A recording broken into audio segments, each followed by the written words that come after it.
Kementerian Hal Ehwal Luar Singapura beritahu penubuhan RCI adalah urusan dalaman Malaysia.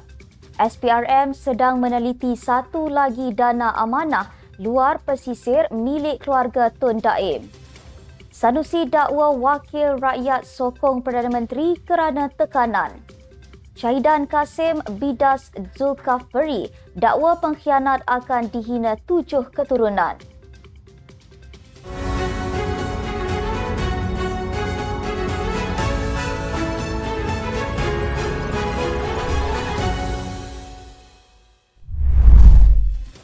Bismillahirrahmanirrahim. Assalamualaikum warahmatullahi wabarakatuh. Salam Malaysia Madani. Bersama saya Asma Ismail dalam Netstep News edisi pagi 26 Januari 2024 bersamaan 14 Rejab 1445 Hijrah. Sebelum itu jangan lupa untuk subscribe YouTube Netstep TV dan follow Facebook Netstep Malaysia.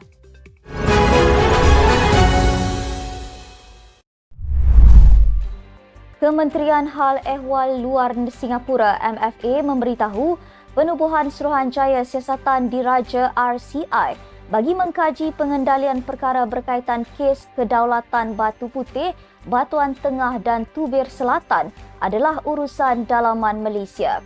Jurucakap kementerian itu berkata, pihaknya tidak melihat perkara berkenaan menjejaskan hubungan baik antara Singapura dan Malaysia.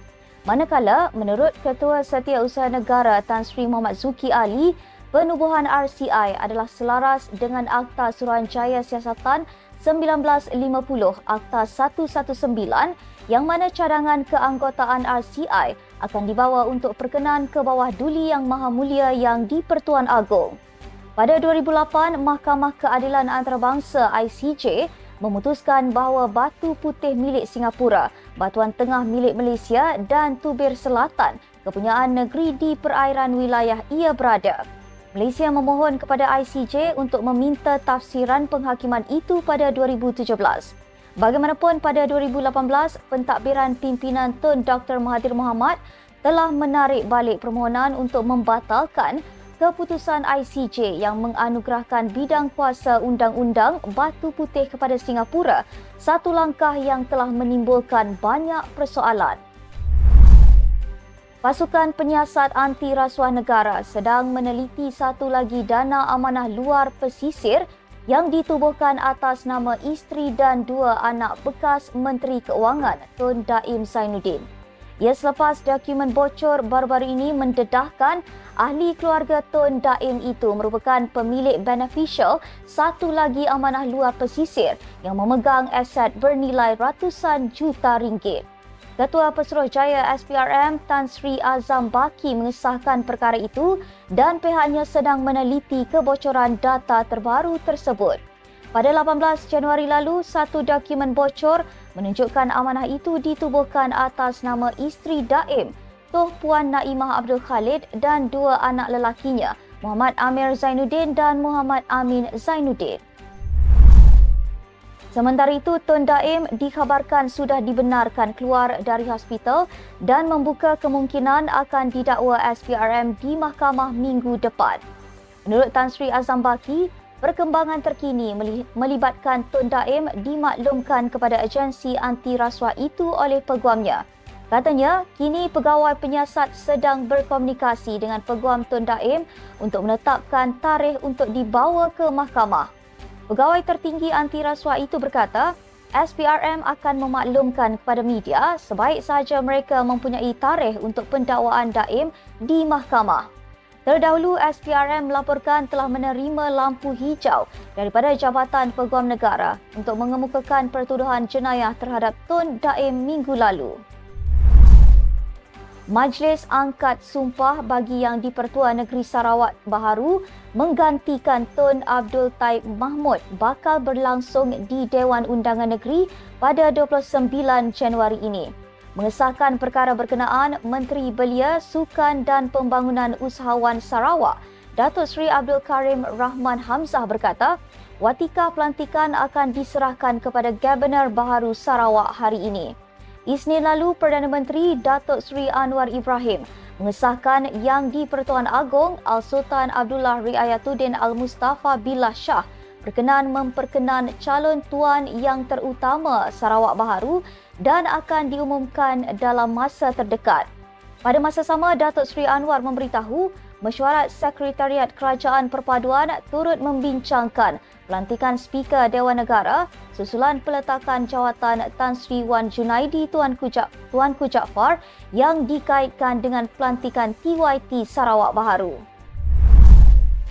Menteri Besar Kedah Datuk Seri Mohamad Sanusi Mat Noor mengakui tindakan 6 ahli Parlimen Bersatu menyatakan sokongan terhadap Datuk Seri Anwar Ibrahim kerana tekanan yang dialami mereka susulan tiada peruntukan keuangan mencukupi untuk menjaga kawasan masing-masing.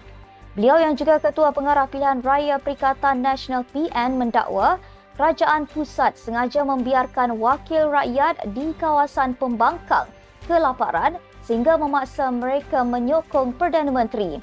Sebelum ini, Menteri Ekonomi Rafi C. Ramli menjelaskan bahawa perkara yang dibangkitkan oleh pembangkang ialah mengenai peruntukan ahli parlimen untuk memohon wang bagi tujuan-tujuan politik wakil rakyat. Sementara itu, Sanusi berharap tindakan menyeberang itu yang terakhir dilakukan oleh ahli parlimen PN. Baru-baru ini, ahli Parlimen Tanjung Karang Zulkifli Hanafi menjadi ahli Parlimen Bersatu ke-6 mengisytiharkan sokongan kepada Perdana Menteri. Ahli Parlimen Arau Datuk Seri Dr. Syahidan Kasim menemplak tindakan ahli Parlimen Tanjung Karang Zulkifli Hanafi yang mengisytiharkan sokongan kepada Perdana Menteri Datuk Seri Anwar Ibrahim pada Rabu lalu. Beliau mendakwa mana-mana ahli politik yang menyatakan sokongan terhadap kerajaan perpaduan dianggap sebagai pengkhianat perjuangan. Katanya, pengkhianat perjuangan akan dihina 7 keturunan dan keluarga juga akan terpalit. Zulkifli merupakan ahli parlimen daripada Parti Pribumi Bersatu Malaysia Bersatu ke-6 yang bertindak sebegitu dan beliau mendakwa ia dilakukan tanpa sebarang paksaan atau tekanan daripada mana-mana pihak.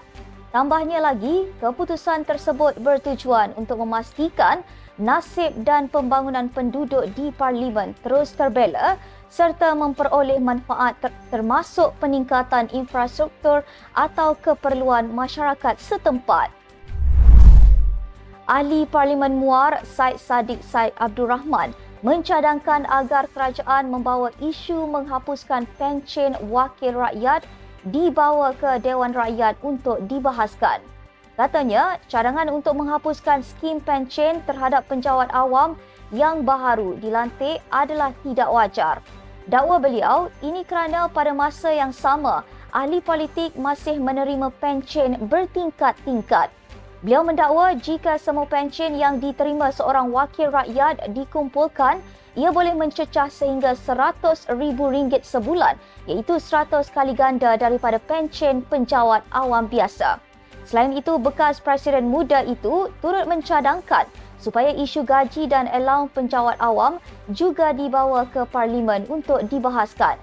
Katanya, gaji penjawat awam kali terakhir dinaikkan pada tahun 2013, iaitu 10 tahun lepas dan ada di antaranya menerima gaji permulaan RM1,441 walaupun gaji minima telah ditetapkan kepada RM1,500. Sekian sahaja untuk edisi pagi ini. Ikuti perkembangan semasa isu-isu panas politik Malaysia setiap hari hanya di Netstep News. Jangan lupa untuk follow Facebook Netstep Malaysia dan subscribe YouTube Netstep TV. Netstep Malaysia menjangkau informasi mengorak inspirasi. Saya Asma Ismail. Assalamualaikum dan salam sejahtera.